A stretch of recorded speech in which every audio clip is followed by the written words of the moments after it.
مرنے کے بعد مردے کو اپنے ماں باپ، گھر والے، اپنی دنیا یاد رہتی ہے یا نہیں یاد رہتی ہے؟ کیا وہ قبر میں سے ان کو یاد کرتا ہے یا پہچانتا ہے یا کیا کہتا ہے گھر والوں سے؟ دیکھیے، یہ تو ہر شخص جانتا ہے کہ جب مردے کو قبر میں رکھ دیا جاتا ہے تو اس کی روح اس کے جسم میں واپس کر دی جاتی ہے، اور پھر اس کے لیے دو کنڈیشن ہوتے ہیں۔ کچھ لوگ تو ایسے ہوتے ہیں جو نیک ہوتے ہیں، تو وہ بھی اپنے ان لوگوں کو جن اپنی جو فیملی میں رہتا تھا، گھر والوں میں رہتا تھا، اگر کوئی کسی بیوی کا انتقال ہوا تو وہ اپنے شوہر کو یاد کرتی ہے، شوہر کا انتقال ہوا تو بیوی کو یاد کرتی ہے، والدین کا انتقال ہوا تو اپنے بچوں کو یاد کرتے ہیں، بچوں کا انتقال ہوا تو والدین کو یاد کرتے ہیں۔ لیکن کون سے لوگ یاد کرتے ہیں، کون سے مردے یاد کرتے ہیں، کون سے مردے نہیں یاد کرتے ہیں؟ کن کے اندر اتنی طاقت ہوتی ہے جو اپنی بیتا ہوا کل یاد رکھتے ہیں، اور کن کو طاقت نہیں ہوتی؟ دیکھو، کچھ لوگ یہ کہتے ہیں، کچھ لوگوں کا بس یہ خیال ہے کہ مرنے کے بعد تو انسان ختم ہو گیا، اب اسے اس دنیا سے کوئی تعلق نہیں رہتا۔ حالانکہ ایسا نہیں ہے۔ آپ یہ دیکھیں نا کہ یہ بات قرآن حدیث سے ثابت ہے کہ جب قیامت کے دن کوئی بندہ، اللہ تبارک و تعالیٰ لوگوں کو زندہ کرے گا اور ان سے پوچھے گا کہ تم دنیا میں کتنا رہے، تو وہ کہیں گے ایک دن یا اس سے بھی کم۔ تیسرے پارے کے اندر پورے تفصیل کے ساتھ ذکر ہے کہ ایک دن رہے یا اس سے بھی کم رہے۔ تو اللہ تبارک و تعالیٰ کے اس سوال سے اور بندوں کے اس جواب سے یہ بات ثابت ہوتی ہے کہ انہیں اپنی زندگی، اپنی دنیا یاد ہے۔ تو جب انہیں آخرت میں وہ دنیا یاد ہے تو قبر میں بھی ان کو اپنی دنیا یاد رہتی ہے۔ اسی وجہ سے جب کوئی شخص قبر پہ جا کے پڑھتا ہے، کچھ ایصال ثواب کرتا ہے، تو وہ مردہ اس کو سنتا بھی ہے اور مردہ پہچانتا بھی ہے کہ ہماری قبر پہ کون آیا ہوا ہے۔ تو لہٰذا انتقال کے بعد چاہے کوئی بھی شخص انتقال کیا ہو تو وہ اپنی فیملی کو یاد بھی کرتا ہے اور ان کے بارے میں سوچتا بھی ہے۔ لیکن کچھ جو نیک لوگ ہوتے ہیں نا، اچھی جگہ پہ ہیں، ان کے لیے جنت ایک جہنم کے گڑھوں میں سے گڑھا نہیں ہوتا ہے، بلکہ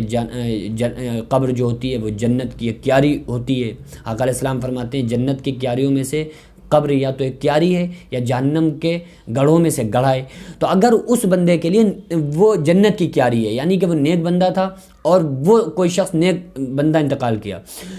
تو وہ شخص اپنے گھر والوں کو یاد کرتا ہے اور وہ یہ کہنے کی کوشش کرتا ہے کہ کاش ہمارے گھر والوں کو ہمارے بارے میں معلوم ہو جائے، اور یہ معلوم ہو جائے کہ دیکھو ہم کتنی اچھی جگہ ہیں،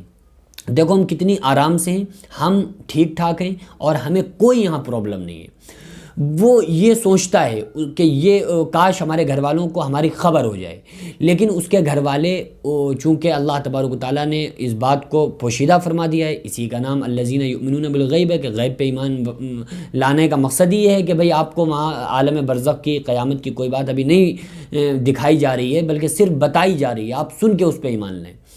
تو وہ بندہ یہ کہہ رہا ہوتا ہے کہ کاش ہمارے بارے میں جو ہمارے گھر والے رو رہے ہیں، ہمارے گھر والے پریشان ہیں، ان کو یہ خبر ہو جائے کہ ہم ٹھیک ہیں۔ اور جب کوئی برا بندہ ہوتا ہے تو وہ یہ کہتا ہے کہ کاش ہماری خبر، جس کنڈیشن میں ہم ہیں، جو ہمارے اوپر سخت سزائیں ہیں، جن کے لیے قبر جہنم کے گڑھوں میں سے گڑھا ہوتی ہے، ازدہے قبر کے اندر ہوتے ہیں اور بچھو ہوتے ہیں، بچھو اور سانپ کی لڑائی ہوتی ہیں، تو وہ اس کی روح یہ کہنے کی کوشش کرتی ہے کہ کاش ہمارے گھر والوں کو ہماری بدحالی معلوم ہو جائے تاکہ وہ ہماری کچھ ہیلپ کر سکیں۔ اور کچھ لوگ ایسے ہوتے ہیں جنہیں بالکل خبر نہیں ہوتی، یعنی ان کے اوپر اتنا خطرناک عذاب ہو رہا ہوتا ہے، اتنا خطرناک عذاب ہو رہا ہوتا ہے کہ وہ انہیں کوئی چیز یاد نہیں رہتی ہے، بلکہ وہ صرف اپنے عذاب میں گرفتار رہتے ہیں۔ آقا علیہ الصلوۃ والسلام فرماتے ہیں کہ اگر قبر کا عذاب، عالم برزخ کا عذاب اب دنیا والے سن لیں تو کانوں کے پردے پھٹ جائیں، اور انسان اور جنات کے علاوہ ساری مخلوق قبر کے عذاب کو سنتی ہے، ساری مخلوق قبر کے۔ بعض مرتبہ ہوتا ہے نا کہ جانور وغیرہ، کتے بلی اور کچھ بکری وغیرہ بندھی ہوں قبرستان کے علاقے میں، تو ایک دم یہ کان ان کے کھڑے ہو جاتے ہیں، چونک جاتے ہیں جانور اور دوڑ لگانا شروع کر دیتے ہیں۔ تو یہ بعض مرتبہ اس وجہ سے ایسا ہوتا ہے کیونکہ ان کو قبر کا عذاب ان کے اوپر تھوڑا سا دکھا دیا جاتا ہے، قبر کے عذاب کو سن لیتے ہیں، تو اس کی دہشت کی وجہ سے جانور بھاگتے ہیں۔ کیونکہ اب جانور کو چونکہ سنائی دے رہا ہے، کیونکہ یہ بتا نہیں سکتے ہیں آپ کو، یہ بتائیں گے نہیں، خاموش رکھیں گے اپنے دلوں کے اندر، تو اس وجہ سے اسی کا نام ایمان ہے کہ آپ کو آقا علیہ السلام نے بتایا، آپ اس کو مانیں، آپ کو قرآن نے جو بات بتائی آپ اس بات کو مانیں۔ تو بہرحال ہم سارے لوگ دعا کریں کہ اللہ تبارک و تعالیٰ ہمارے جو لوگ،